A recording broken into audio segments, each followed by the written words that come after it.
Marcos capítulo 4, versículos 35 al 41. ¿Así podéis ver mejor ahí?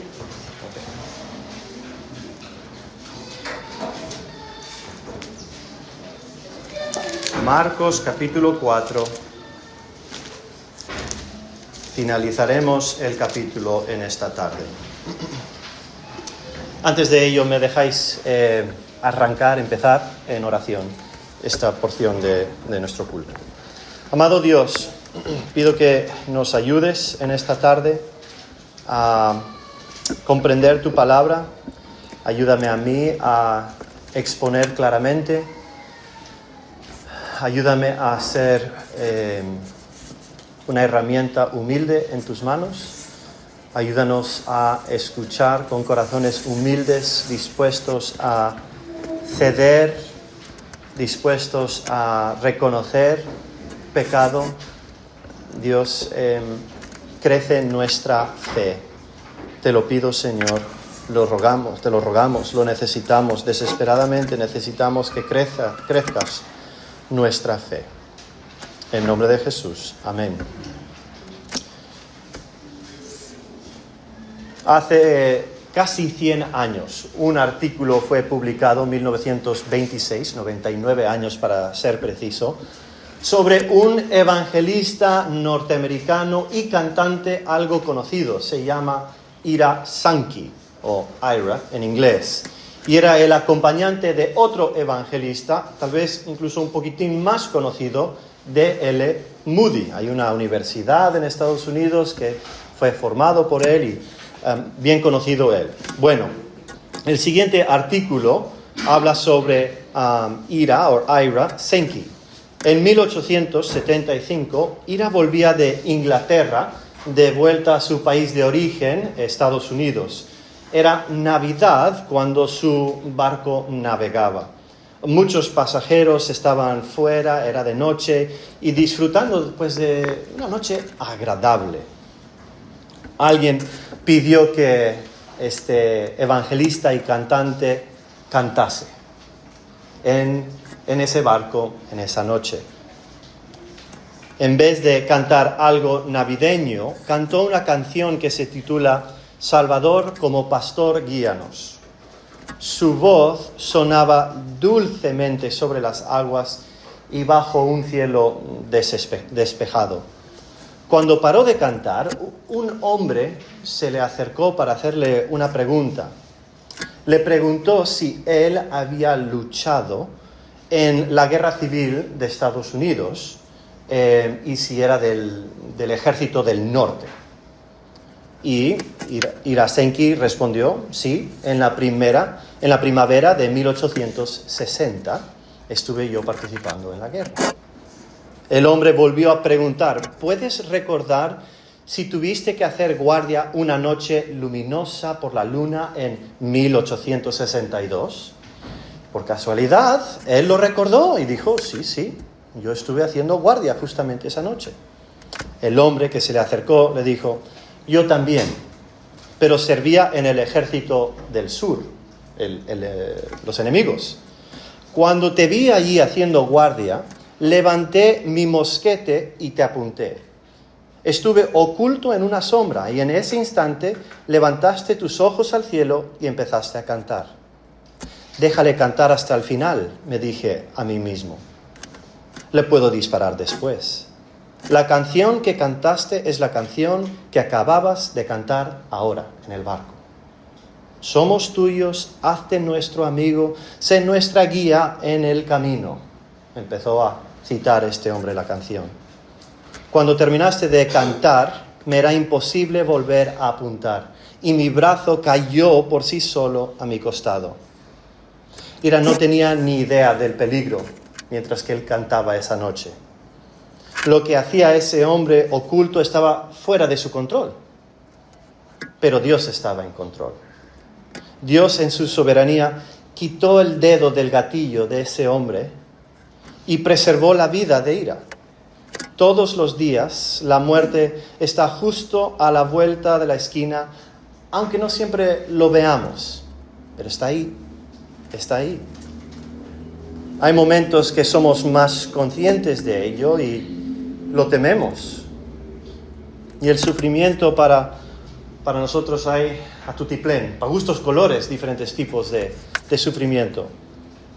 Es natural tener un miedo hacia la muerte. Diría que es nato. Es la ansiedad existencial que todo mortal sufre. Todos. Pero todos los días, y sin saberlo, Dios gobierna. A veces no nos percatamos, pero Dios es soberano. Dios controla. Dios hace su perfecta voluntad.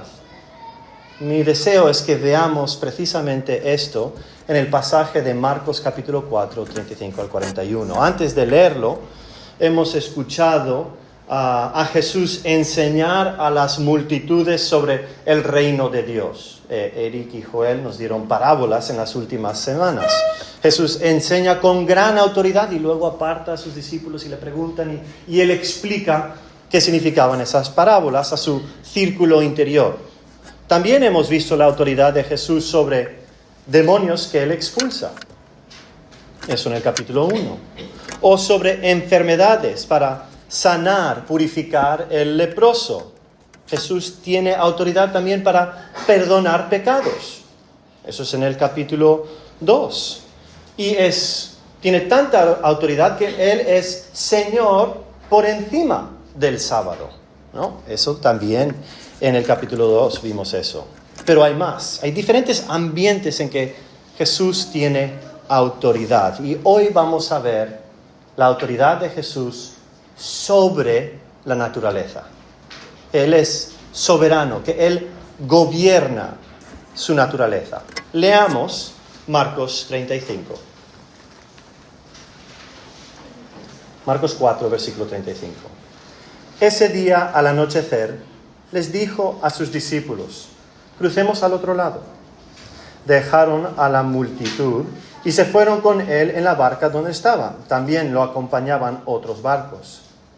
Se desató entonces una fuerte tormenta y las olas azotaban la barca, tanto que ya comenzaba a inundarse. Jesús, mientras tanto, estaba en la popa durmiendo sobre un cabezal, así que los discípulos lo despertaron. ¡Maestro!, gritaron, ¿no te importa que nos ahoguemos? Él se levantó, reprendió el viento y ordenó al mar: ¡silencio! ¡Cálmate! El viento se calmó y todo quedó completamente tranquilo. ¿Por qué tienen tanto miedo?, dijo a sus discípulos. ¿Todavía no tienen fe? Ellos estaban espantados y se decían unos a otros: ¿quién es este que hasta el viento y el mar le obedecen? Empezamos con una tormenta. Bueno, en realidad un poquitín antes hemos visto que Jesús ha estado enseñando todo el día a la orilla del lago.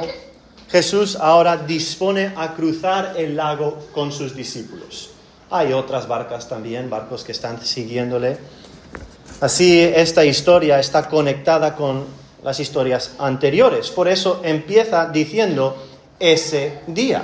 Es el mismo día en que él estaba a la orilla del mar, el lago, enseñando parábolas y más cosas. Ahora dice el mar de Galilea. Era más lago que mar. Mide aproximadamente de norte a sur unos 23 kilómetros. De ancho son unos 13 kilómetros. A comparación al pantano de Bárcenas. Pantano de Bárcenas, dependiendo si está lleno o no, aproximadamente unos 2 kilómetros de ancho. De norte a sur, unos 5 kilómetros de largo. Entonces el mar o lago de Galilea es unos 6 veces más grande que el pantano que tenemos nosotros aquí de Bárcenas. Algo curioso del lago de Galilea es que está relativamente cerca del mar, pero a unos 213 metros por debajo del nivel del mar. Y se ha encontrado una barca datando a la época de Jesús.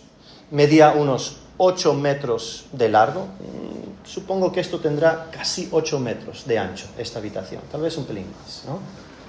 2,30 metros de ancho y 1,5 metros de profundidad. Así que podéis visualizar lo que estaban ellos remando ese día. No era gran cosa esta pequeña barca, lo justo para pescar o meramente cruzar de un lado al otro, cuando de repente se forma esta tormenta que amenaza a esta barca y a los que están dentro. Ahora, para que sea una tormenta fuerte, tendría que haber impactado a pescadores profesionales. Juan, Pedro, hermano de Juan, son profesionales. Entonces, para que reaccionen con este miedo, este susto, tendría que haber sido algo importante. Y ellos normalmente pescaban de noche, a oscuridad. Y es de noche. Y hay una tormenta.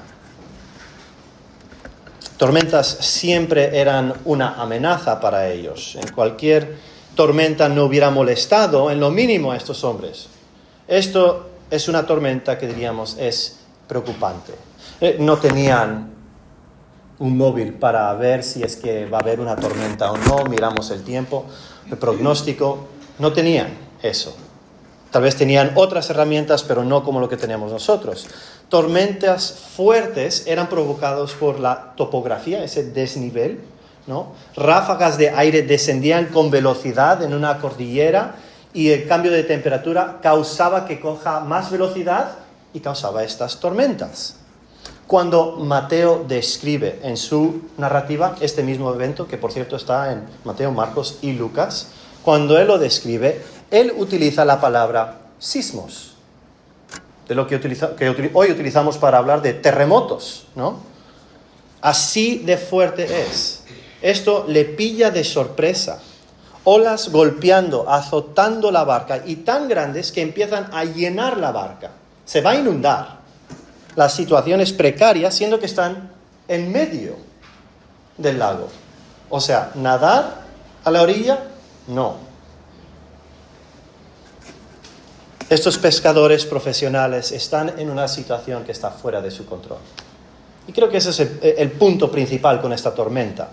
No pueden controlar el agua, no pueden controlar el viento, no pueden controlar su barca. El opuesto de esto me pasó a mí hace unos años en el embalse de Bárcenas. Un amigo me sacó a mí y a Nora a pasear en su pequeño barco velero, ¿no? Todo iba bien, nos estaba enseñando, mira cuando el viento sopla, mira la vela y así es como te mueves de aquí para allá, de lado a lado, cuando de repente se nos fue el viento. Ahora, no es muy grande el pantano, no es muy grande el embalse, pero estábamos justo en medio y su barco no tenía el motor, no teníamos remos. ¿Qué hicimos?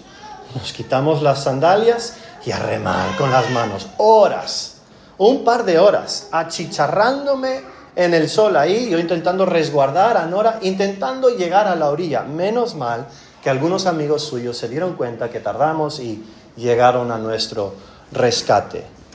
Lo único que yo tuve en común con los discípulos es que esa situación estaba fuera de mi control. Yo no podía controlar el viento. Yo quería viento, pero no había viento. Los discípulos no querían viento, pero había, y demasiado viento. El viento no les obedecía a ellos y el viento no me obedecía a mí. Y esto, ahora vemos un contraste. Inesperadamente encontramos a Jesús dormido. Esto crea varios contrastes, no solo uno. Vemos aquí en el versículo 38 la humanidad de Jesús en que Él está agotado. Virgilio y yo hemos hablado de cuando después de predicar nos sentimos arrollados. Imagínate Jesús enseñando todo el día. Él está agotado por su ministerio divino de proclamar su reino. ¿Cómo es posible que pueda dormir en medio de esta tormenta que atormenta a pescadores profesionales? Jesús en la punta de su barca, durmiendo sobre un cojín. Y discípulos remando desesperadamente. Tranquilo, desesperados, ¿no? Jesús vivió y en este caso descansó en dependencia del Padre. Y creo que por eso Él podía dormir. Él está dependiendo de Dios. En solo unos momentos vamos a ver la omnipotencia de su divinidad. Va a ser manifestada. Pero aquí vemos la encarnación. Vemos la humanidad de Jesús. La debilidad está agotado. Sí, vive dependiendo de Dios, pero Él está, como diríamos como españoles, hecho polvo. Está agotadísimo. Y de repente nos encontramos con no una contradicción, sino un contraste con su poder, de la divinidad. Se juntan aquí en una armonía perfecta. Y eso causa un contraste con sus discípulos que es aún más notorio. Jesús en silencio y dependiendo. Ellos rompen su descanso con un grito conjunto. No era solo un discípulo, eran varios de ellos que le gritan: Jesús, ¿eso no sabes? No, le despiertan. Tal vez necesitaban varias voces porque era tan fuerte la tormenta. Esto destaca la desconfianza y la inseguridad de los discípulos en Jesús. Tienen tal vez una amnesia de Jesús y lo que Él ha hecho y ha dicho anteriormente. Él ha hecho cosas milagrosas, iba a decir impresionantes, pero eran milagrosas lo que Jesús ha hecho, sobrenaturales. Sabemos varias de ellas. Pero, ¿qué mentiras tendrían que haberse ellos dicho para pensar de la manera que piensan? Bueno, sabemos uno. Dicen, a Jesús no les importa. Es lo que dicen. Por eso le cuestionan gritando, ¿no te importa que nos ahoguemos? Es como lo que a veces hacen, bueno, voy a machacar mis niños, ¿vale? Pero creo que todos los niños o todo ser humano ha hecho preguntas como esto. Tal vez un hijo ha recibido una sorpresa en particular y el segundo hijo observa eso y dice lo siguiente: ¿y por qué recibe él uno y yo no? Es una pregunta, pero es una acusación. Están diciendo, papá, estás mostrando favoritismo. Papá, le amas más a él que a mí, porque si me amases, me darías a mí también una sorpresa. Ha hecho una pregunta, pero es lo que los discípulos están haciendo. Es una pregunta, pero una pequeña acusación aquí. Jesús no es tan bueno porque no le importa lo que nos sucede. Si le importaría, no dejaría que sufran. Es indiferente a nuestro sufrimiento. No me ama, no es bueno. Es lo que ellos están pensando. Si somos honestos, hacemos lo mismo. Ya como adultos y ya no como niños. Tal vez no en un barco o en una tormenta, pero sí cuando hay sufrimiento. Desconfiamos de la bondad de Dios, desconfiamos de su soberanía, su control, su gobierno. Desconfiamos que Él tiene nuestro bien en mente. Lo hacemos cuando nos diagnostican con alguna enfermedad, cuando perdemos el trabajo o no llegamos a fin de mes, o el hijo se rebela, la esposa me deja, tengo un aborto natural, mi ser querido ha fallecido. Estos y muchos más son los momentos que cuestionamos y acusamos a Dios. No cuando las cosas van bien, no hacemos eso, solo cuando van mal, ¿no? Las cosas. ¿Eres indiferente, Dios, a mi dolor? ¿No eres tan bueno como pensaba? Claro, no me amas. Yo recuerdo haciendo esto cuando mi madre falleció, hace 21 años. Semana tras semana pasaba después del entierro y sin entender yo su propósito, ¿no? En acortar, a mi criterio, la vida de mi madre, 49 años. Recuerdo escuchando un mensaje que tenía que ver con un pasaje que decía, dar gracias a Dios en todas las cosas, pues es la voluntad de Dios. Y se me atragantaban dos frases ahí. Dar gracias y esto es la voluntad de Dios. ¿Cómo puedo dar gracias y es la voluntad de Dios? Me encerré en un baño llorando, clamando a Dios en ira, enojo hacia Él y preguntando preguntas como aquí, ¿cómo puedes ser bueno y permitir sufrimiento? No veo tu propósito. También lo hago en otras situaciones. ¿Por qué me quitas cosas, Dios, que tanto disfruto? El deporte. Yo quiero salir a correr, quiero ir a jugar fútbol. ¿Por qué me quitas una buena rodilla? ¿No? Yo, como los discípulos, y si somos honestos, creo que todos, como los discípulos, en momentos puntuales cuestionamos a Dios. ¿No te importamos? ¿Sabes lo que haces? ¿Estás en control? Esto causa también otro contraste, otro punto de contraste importante, pero no con los discípulos, sino con un profeta del Antiguo Testamento, Jonás. Si recuerdas su historia, Jonás huía. Jonás en un barco. Jonás en una tormenta, ¿no? Y yo creo que Marcos nos cuenta esta historia haciendo un paralelo para destacar el contraste. Nos prepara para la enseñanza de Jesús. Notemos algunos de los ecos con Jonás. Los dos, ya lo he dicho, los dos están en una barca, Jonás y Jesús, ¿no? Los dos están durmiendo. Los dos están durmiendo en un barco o una barca en medio de una tormenta. En las dos historias hay desesperación en la tripulación. Y en las dos historias la tripulación va y despierta a Jonás y despierta a Jesús. La gran diferencia es que uno huye de hacer la voluntad de Dios, Jonás, mientras que el otro hace la voluntad de Dios. Uno no quiere llevar a otros hacia Dios, los de Nínive, mientras que Jesús restaura la relación con Dios. Uno rechaza la voluntad de Dios, mientras que el otro descansa en la voluntad de Dios. El contraste entre discípulos con Jesús y Jonás con Jesús destaca el problema. Ahora veamos la respuesta de Jesús. Y es una respuesta con pregunta. A Jesús le encantan las preguntas y hemos dicho que parece que es medio gallego, ¿no? Versículo 39. Jesús se despierta, Jesús reprende y Jesús ordena. Tres cosas. ¿Pero por qué reprende si solo es viento? ¿Por qué reprende? Es un poco extraño, ¿no? Si somos honestos. Reprender es el reprochar o criticar. Es la misma palabra que Jesús utilizó en el capítulo 1, versículo 25, para reprender al demonio y callar a ese endemoniado. También, más adelante, en el capítulo 8, versículo 32, Pedro va a reprender a Jesús. Es la misma palabra aquí.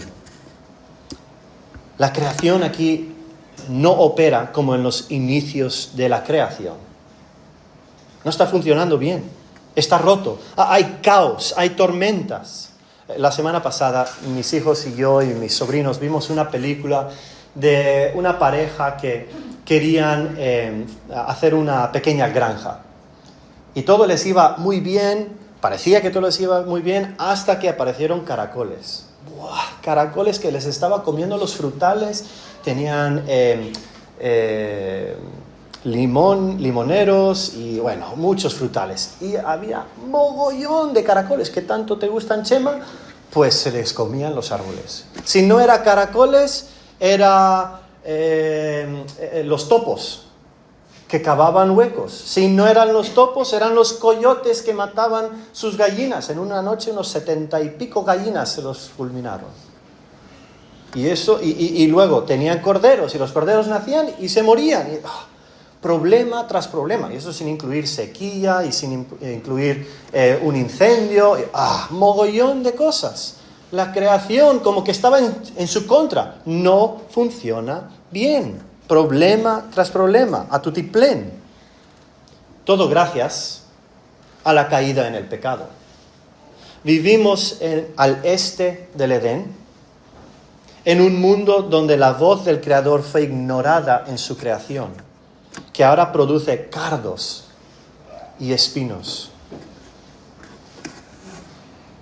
Y la creación, como dice Pablo, gime. Capítulo 8 de Romanos, versículo 22.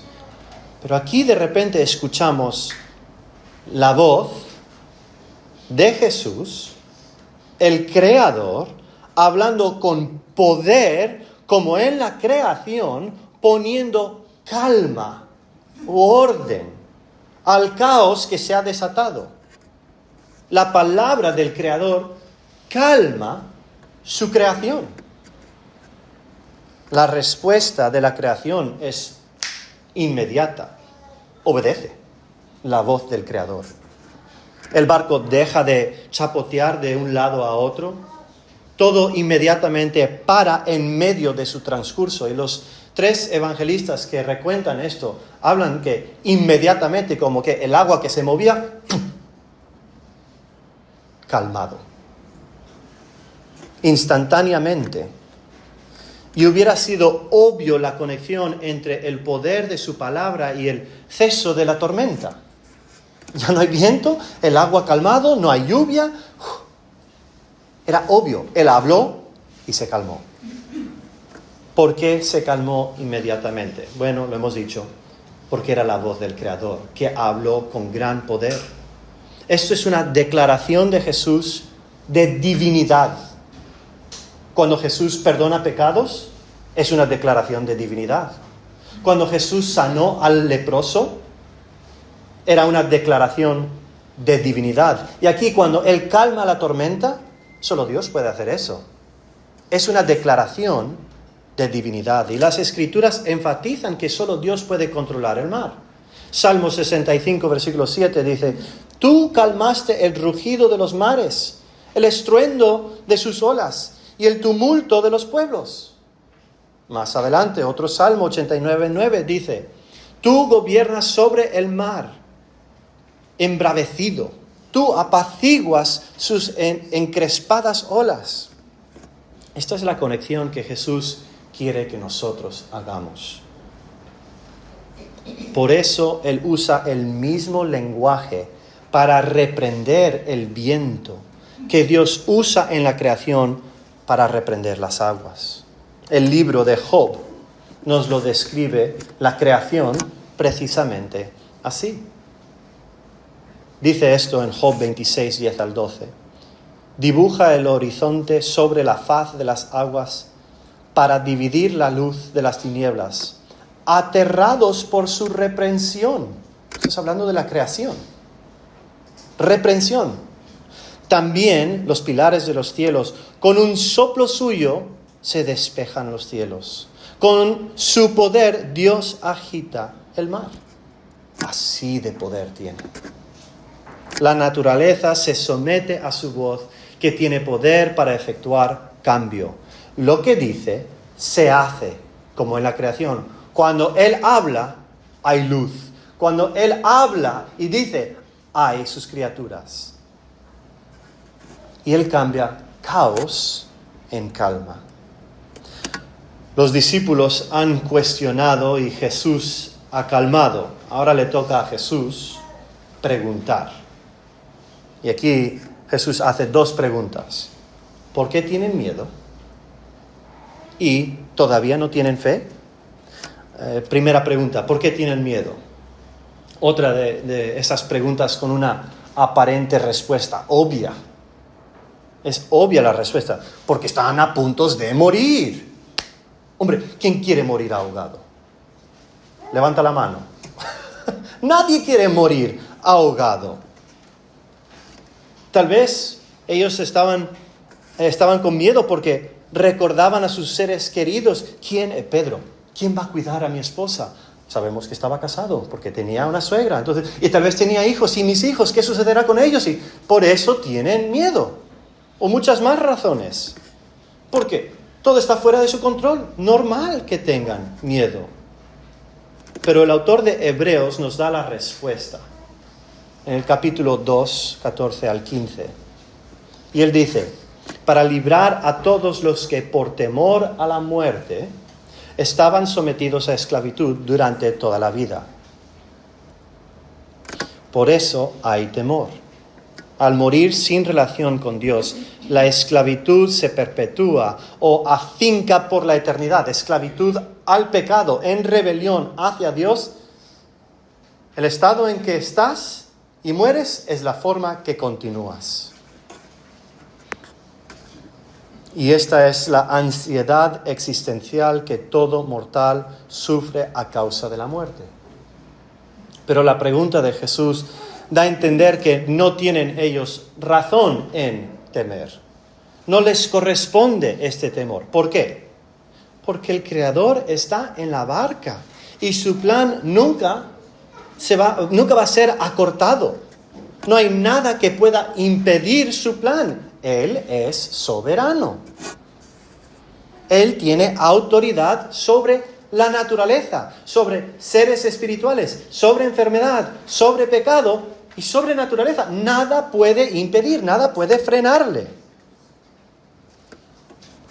Hay otra opción que Jesús presenta aquí al miedo y lo presenta con su segunda pregunta. ¿Todavía no tienen fe? Por un lado nos da a entender el problema que ellos tenían y por otro lado nos da la solución al miedo. Hay dos opciones, miedo o fe. Si tuviesen fe, no tendrían miedo, ¿no? Pero como tienen miedo, aún les falta fe.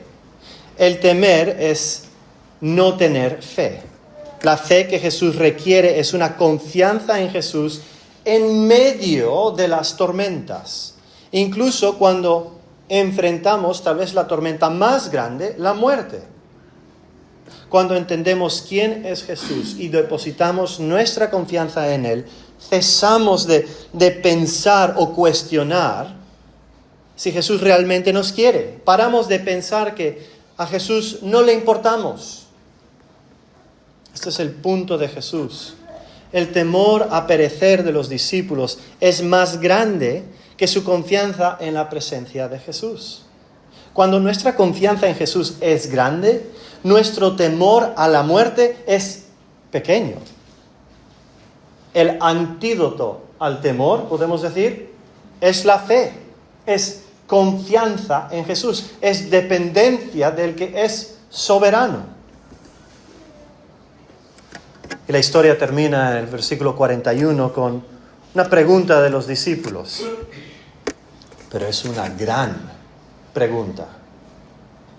Ellos dicen, ¿quién es este que hasta el viento y el mar le obedecen? Su respuesta de los discípulos es inmediato. Y ahora no solo están con miedo, sino espantados. Es otra palabra. Están aterrorizados. Esto es un miedo intensificado. ¿Por qué? Bueno, la respuesta viene de la pregunta de los discípulos. ¿Quién es este que hasta el viento y el mar le obedecen? Le hacen caso.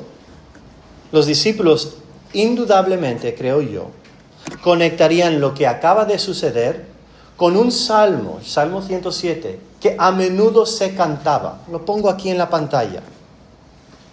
Pero dice este salmo: se hicieron a la mar en sus barcos. Para comerciar, surcaron las muchas aguas. Ahí en las aguas profundas vieron las obras del Señor y sus maravillas.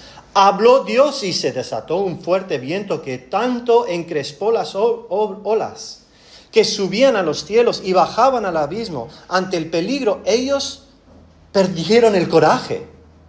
Eso es miedo. Como ebrios tropezaban, se tambaleaban, de nada les valía toda su pericia. En su angustia clamaron al Señor y Él los sacó de su aflicción. Cambió la tempestad en suave brisa. Se sosegaron las olas del mar. Ante esa calma se alegraron y Dios los llevó al puerto anhelado.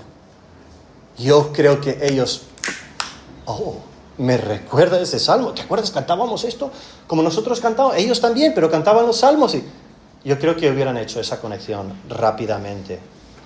Se han dado cuenta que el Creador está en su barco. La realidad de la naturaleza divina. Han visto su naturaleza humana, durmiendo, pero ahora han visto su divinidad. Cuando Él calma la tormenta, acaban de despertar de una forma brusca a alguien que puede calmar la tormenta. Solo el Creador puede cambiar caos en calma. Solo Dios puede traer paz a la angustia. Esta es la pregunta conclusoria para nosotros. A Marcos le gusta hacer preguntas y dejarlo ahí y ahora tú tienes que responder. Es más, su libro, el capítulo 16, queda ahí con una duda en el aire. ¿Y ahora qué hacemos? ¿No? Y aquí también. ¿Quién es Jesús? Es una pregunta que demanda una respuesta. Si decimos que Jesús era un mero hombre histórico o un hombre chapó, bueno, majete, vaya que nos quedamos muy cortos con él. Sumamente cortos y engañados ante la realidad, porque lo que acabamos de leer aquí es divinidad. Jesús es más que un buen hombre, es Dios. Y cuando reconocemos su divinidad, empezamos a escuchar la voz del Creador. Su voz empieza a penetrar nuestros corazones, trayendo calma a caos. Nuestra respuesta a Él debe ser en fe. Solo cuando confiamos en Jesús, el temor a la muerte se hace pequeño. Si estás aquí y no tienes una relación con el Creador, es amigo nuestro, te apreciamos, te queremos, pero dirías, no, aún no tengo una relación con el soberano Dios que calma tormentas. Esta pregunta es para ti, para hacerte considerar tu necesidad del Creador y Salvador. El miedo que tienes hacia la muerte es real y en cierta manera yo diría es algo bueno. Tienes toda la razón en tener miedo. Deberías, si no tienes a Jesús como tu rescate. Después de la muerte física no es el cese de existencia como algunos dicen. En Jesús hay vida eterna. Sin Jesús hay muerte eterna. Separación de Él. Jesús ofrece salvación. Jesús nos salva de la muerte eterna, donde sufrimos la ira justa y santa de Dios. A menos que Jesús. Jesús te está dando esa oportunidad hoy de depositar tu confianza en Él para rescatarte de esa muerte eterna y para una vida eterna y satisfactoria en Él. Pero solo si pones tu confianza exclusivamente, únicamente, solamente en Jesús. Jesús hizo todo en la cruz. Tú en tu mejor día, o en una vida entera intentando obedecer, sería insuficiente. Esto no es una combinación de mi obediencia más la obediencia de Jesús hace una relación con Él. No, es todo de Jesús, nada de ti. Tu obediencia es incapaz, es insuficiente. Solo cuando confiamos en Jesús, el temor a la muerte se hace pequeño. Hasta entonces tu miedo va a persistir y yo diría, va a crecer. Seguidor de Jesús, creyente, ya tienes una relación con Cristo. Es ahora que tenemos que crecer y cultivar esta confianza, esta dependencia en Dios para que cuando llegue momentos de sufrimiento estamos preparados. Van a llegar. Los discípulos, lamento decirlo, pero los discípulos murieron. No es que no murieron ese día. Luego sí, murieron. Como dijo uno, cuanto más sudas en la práctica, menos sangras en la batalla. Pidamos, sudando, que Dios crezca nuestra fe. Recuerda que la teología guía nuestra metodología. Es decir, lo que yo creo acerca de Dios afecta prácticamente cómo voy a vivir, lo que yo voy a hacer. Estos dos, lo que creo y lo que hago, están vinculados, uno enfrente del otro. Por eso la pregunta es tan buena. ¿Quién es Jesús? ¿Quién es este que hasta el viento y el mar le hacen caso, le obedecen? Porque cómo respondes esa pregunta afecta cómo vas a vivir. Afecta cómo vas a afrontar tormentas en tu vida. Cómo vas a llegar a la muerte y enfrentarte a ello. ¿Quién es Jesús? Tiene efectos prácticos la respuesta. Afrontamos la muerte sabiendo quién conquistó la muerte. Enfrentamos la muerte sabiendo que hay vida pasado la muerte. El Creador padeció tu peor temor y lo venció. El Creador puede cambiar el caos del temor en paz, en calma. Solo Dios puede traer paz a la angustia que el sufrimiento causa. Solo cuando confiamos en Jesús, el temor a la muerte se encoge, se hace pequeño. Dejadme concluir con una historia de un hombre que vivió muchísimos años atrás. Se llama Policarpo. Era un creyente durante el segundo siglo después de Cristo. Policarpo vivió en la ciudad de Esmirna. Tal vez te suena ese nombre por el libro de Apocalipsis. Hoy en día es Izmir, que queda en Turquía, al lado oeste. Bueno, Policarpo fue arrestado por los romanos, quienes demandaban que afirme el César como Dios o sufrir ser quemado por la hoguera. Policarpo optó por la llama del fuego. Y estas fueron sus últimas palabras. Eso es lo que él dijo. 86 años le he servido, y él no me ha hecho ningún mal. ¿Cómo pues podría yo blasfemar a mi Rey y Salvador?